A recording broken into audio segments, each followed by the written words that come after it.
The House of Representatives has passed a bill to ban the sale of basically all modern firearms. And, you know, with the banning of this, the banning of the sale, they haven't banned the ownership yet. But this is a very worrying bill to have passed in the House. It likely won't pass the Senate, but the fact that they tried to do this is wholly unconstitutional, and it basically just takes a dump over the whole document, because the document clearly states the right to bear arms shall not be infringed, yet here we are banning all of these guns. Like, here we are, all of these guns, ban them all. Fuck the Second Amendment, apparently. These people don't even know what they're signing, what they're doing here. This doesn't ban the access or the purchasing of illegal firearms, or this doesn't stop criminals from getting them. You know, people that break the law will still break the law. People that have access to heroin and cocaine, you know, even though it's illegal, the war on drugs didn't work. What makes you think the war on guns will? And the answer is that it won't. It'll leave law-abiding people that are good people in general defenseless. And it'll leave the bad people that don't care about following laws. They'll be the ones with the access to the weapons. They'll be the one with the weapons, and they'll be the ones using them. Because who will have the guns if not the law-abiding citizens? It'll be the criminals, and it'll be the government. And what is the government doing? Well, the government's currently trying to take away your access to your Second Amendment right, and I have it right here. The original text for the Second Amendment to the United States Constitution is a well-regulated militia being necessary to the security of a free state, the right of the people to keep and bear arms shall not be infringed. Now, the way I interpret this, and you can argue with me in the comments or on Twitter, a well-regulated militia being necessary to the security of a free state, the right of the people to keep and bear arms shall not be infringed.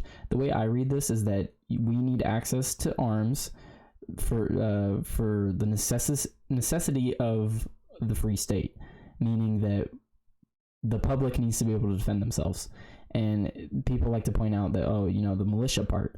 Well, how can you make a militia without first being able to keep and bear the arms as a citizen?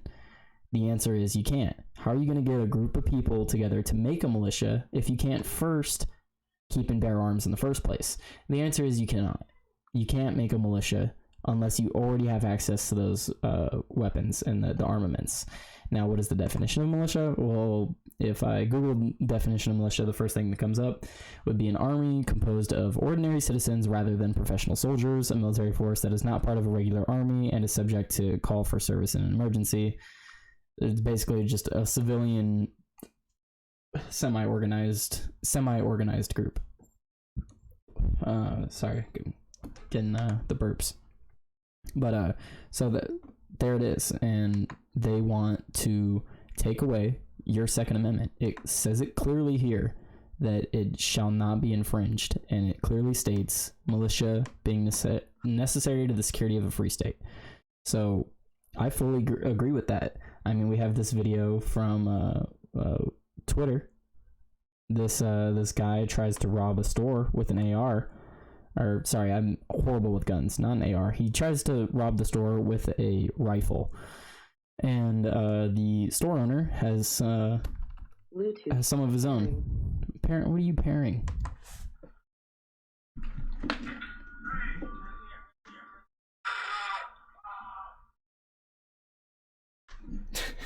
The way the guy laughs, he fully deserves this. Yeah. the way he screams after that. Yeah, they don't want you to have access to that. If we make it harder to access guns, people like that old man won't have access to defend themselves from these thugs. He basically did take the guy's arm off. I mean, that's what happens when you get shot with buckshot. But he shouldn't have been trying to rob that old man. He fully deserves it. He threatened that man's life with a firearm. He gets shot with a firearm. That's how that shit works. And that guy would have access to that gun more than likely, regardless of the laws. You can see him breaking the law here. What makes you think he won't break the law to get access to that gun? The answer is he likely will. So that means the old guy behind the counter will have less of an access to these kind of weapons, but the criminal will still have pretty much the same access. And that's why I fully agree with the Second Amendment. But clearly our government does. They think our history is terroristic. And what do I mean by that? Well, let's have a look at the FBI whistleblower leak from Project Veritas. Now, a lot of people like to say Project Veritas releases fake information. They don't, and nobody has yet to prove that they do. When I first saw this out on Twitter, I saw a lot of people responding to it saying, oh, it's fake, blah, blah, blah. But a lot of the comments were like copy pasted. So I was kind of feeling like they were bots. Like, this is just anecdotal, my experience. I was looking at, a lot of the replies to this, and it was mostly bots when it was trending.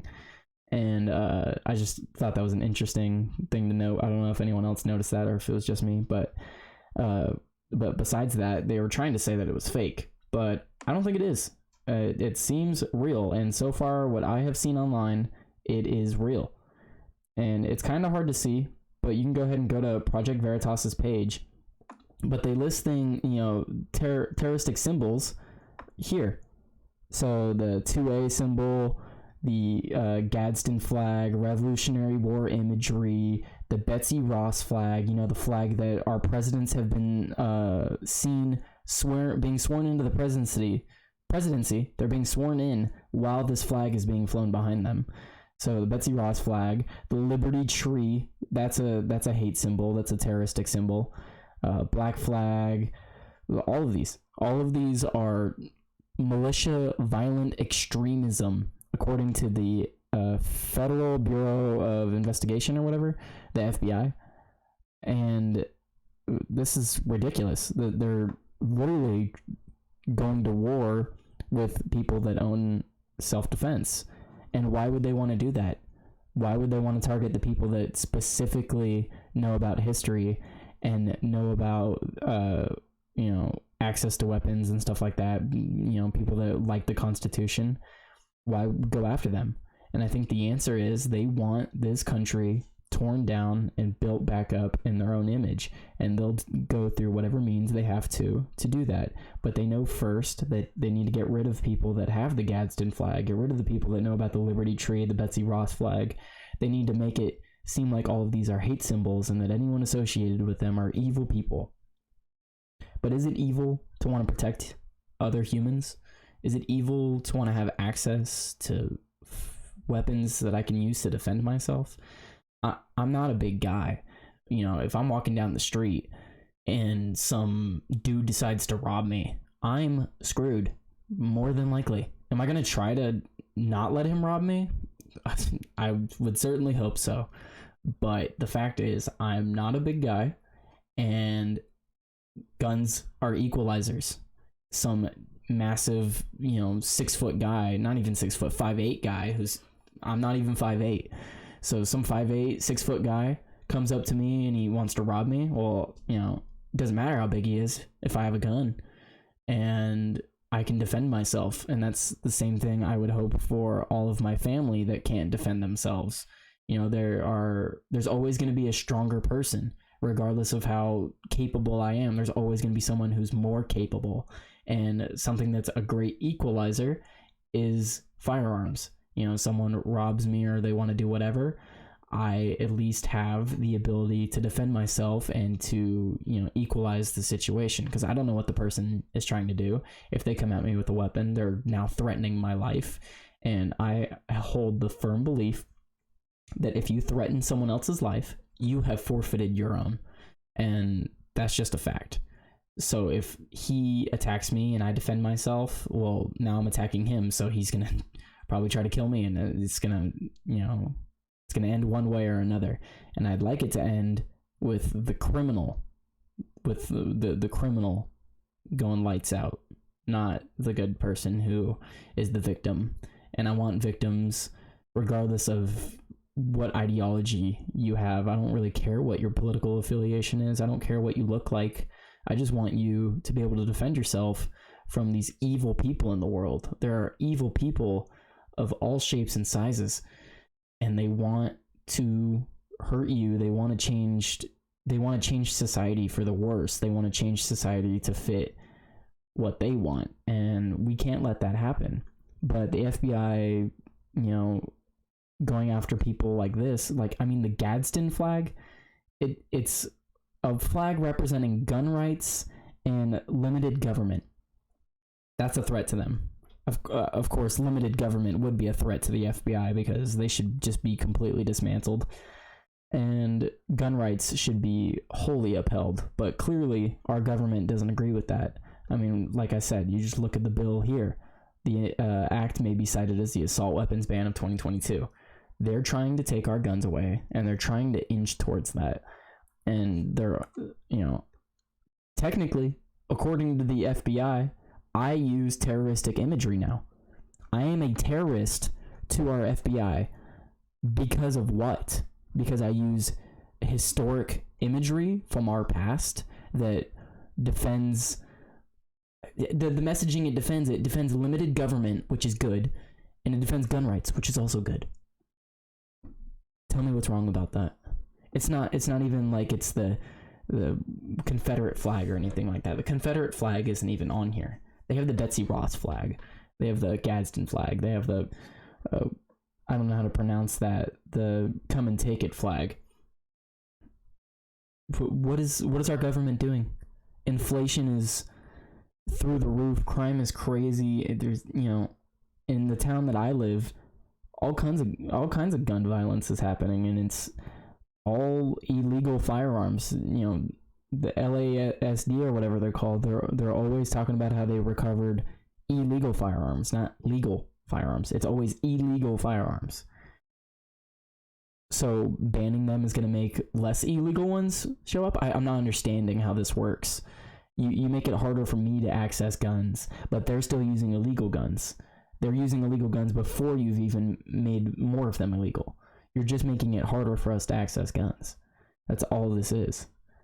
And man, I posted a video earlier today talking about the splitting. I talked a little bit briefly about how the executive order that Joe Biden just signed is going to accelerate tensions within the country. This is another thing that accelerates tensions. My government is telling me that I'm a terrorist. How can I not be enraged about that? I don't even know what to say, because I don't want it on video, kind of thing. Because who knows what I say might be used against me at this point. Because I can't even use these imageries without being called a terrorist by my own government, apparently. And all of these flags are historical, and none of them, they don't have anything bad to do with them. Like Revolutionary War imagery, how is that bad? How is the Revolutionary War bad? I don't understand. I don't. The Revolutionary War, where we gained our independence, I'm not understanding. The Liberty Tree, where the first battle, the famous tree in Boston near Boston Commons in 1765, colonists in Boston staged the first act of defiance against the British government at the tree. So stuff like that, acts of defiance to the government, which is something that we should always have. We should always have defiance to the government, especially nowadays as they try to take our guns away and then limit our speech. They're trying to limit our speech more and more. They don't want us criticizing them. I mean, I'm incredibly thankful that places like Joe Rogan, Steven Crowder, Ben Shapiro, Tim Pool, Vaush, The Quartering, list goes on. I'm glad that all these different opinions are able to speak, but I know that they can't always say what they want. There's some things that are banned, or it's not friendly, it's not family friendly, it's not advertiser friendly. It's stupid. You can't even talk about the truth anymore. You can't even talk about what may be true anymore. The truth harms people, apparently. Reality harms people, which reality does harm people. The reality of things is that life is hard, and there are ways we can make it easier. For example, having the ability to defend yourself on a whim. That makes life a little bit easier. Walking down the street, someone threatens you and yours, and, now they're not walking away because you have the means to defend yourself, because they're going to come up on you with something and they're going to try to take everything you have on you. Well, stand up for yourself. That's how we make a better society. We stand up to these people. We let them know that it's not going to work out the way they think it is. We let them know that there are consequences for them attempting to violate other people's rights. But we can't do that if they're the only ones with the access to these kind of weapons. And they will be the only ones with this access. I will say it again. Criminals break the law. They have access to things that are illegal already. What makes you think making more things illegal helps? It doesn't. It doesn't help. It just makes things harder to get for the law-abiding citizens. And I guess I'll leave it there. I don't really have much else to say other than what the fuck government. It's always like that. It's always what the fuck government, because the government fucking sucks. And they always have. They always will. And that's why we need limited government and the right to bear arms. Because we need them to know that we are in charge. Not them. They're not in charge. It's we the people. They work for us. They're trying to flip it. Fuck that. I hope you have a good rest of your day, and don't let anyone get in your way of what you want to do. Don't violate other people's rights, but make sure they don't violate yours. Have a good one.